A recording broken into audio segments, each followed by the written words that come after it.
أعوذ بالله من الشيطان الرجيم بسم الله الرحمن الرحيم قل كل يعمل على شاكلته فربكم أعلم بمن هو أهدى سبيلا صدق الله العلي العظيم. Everyone acts according to their shakila. That surely your Lord is the one who knows the best, who is the most guided on this path. This season, the topic that we have been trying to understand is the shakila, or disposition.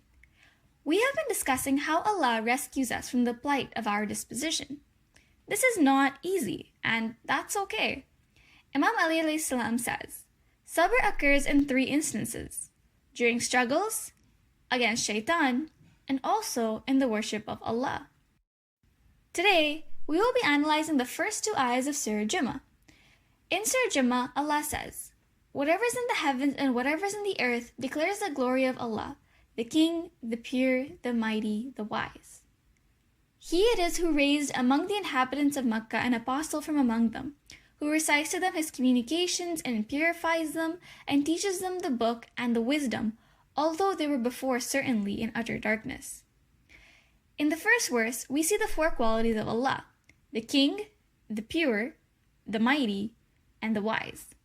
In the second verse, we're shown the 4 qualities of Rasulullah, which is the one who recites to them his communications, purifies them, teaches them the book, and the wisdom.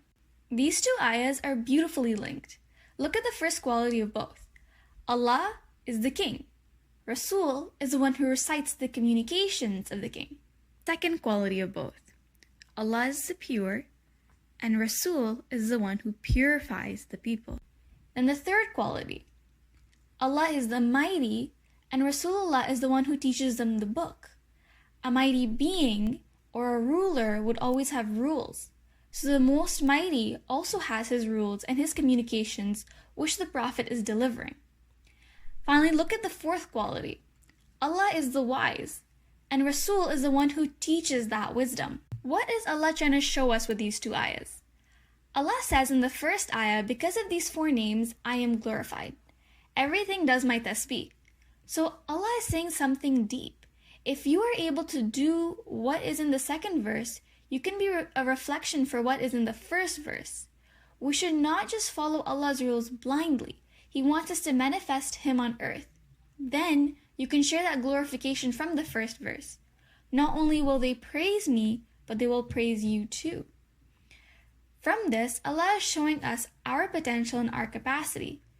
Remember from the last video, to get the ajr or reward from Allah, you have to do both, hijrah towards Allah and emulate the Prophet.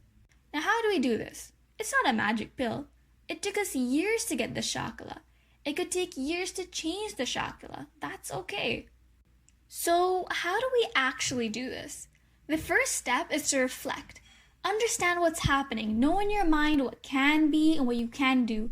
When you know better, you're able to do better. So don't underestimate your capacity. Don't compare yourself either, because this is your journey towards your Lord. In this journey, you need to take the first step. Imagine you're teaching your baby to walk. They focus and they start to wibble wobble towards you. They take that first step and they fall. What do? You pick them up and try again and again. Why can that child so confidently try again and again? It's because you're there to pick them up every time they fall. Let us have this level of tawakkul on Allah. Try, and as you're trying, if you fall, He will pick you back up. This ayah shows us, though you may be living in a perishing world, you yourself are created to be eternal. Where you see the guidance of Allah, remember, it's a process. It's not immediate. There's no timeline. Don't compare.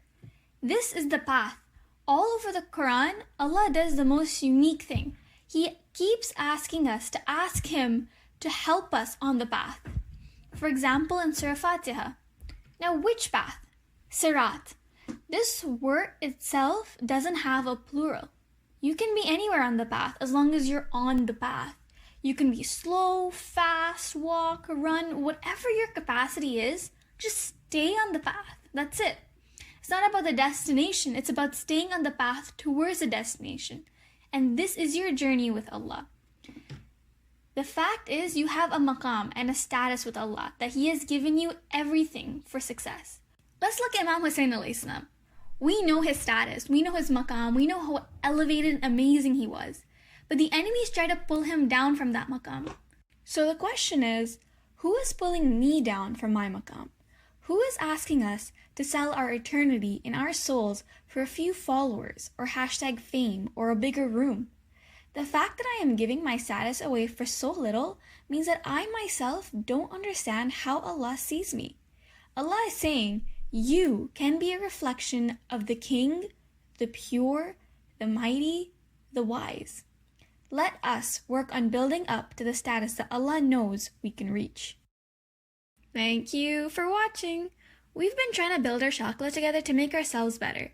We hope that this series has helped you begin or progress on your journey. All the content from the series came from Sayyid Asad Jafri's lectures. Please recite a Surah Fatiha for him as we close off this series.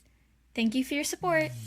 يا حسين حسين حسين يا حسين حسين حسين يا حسين حسين حسين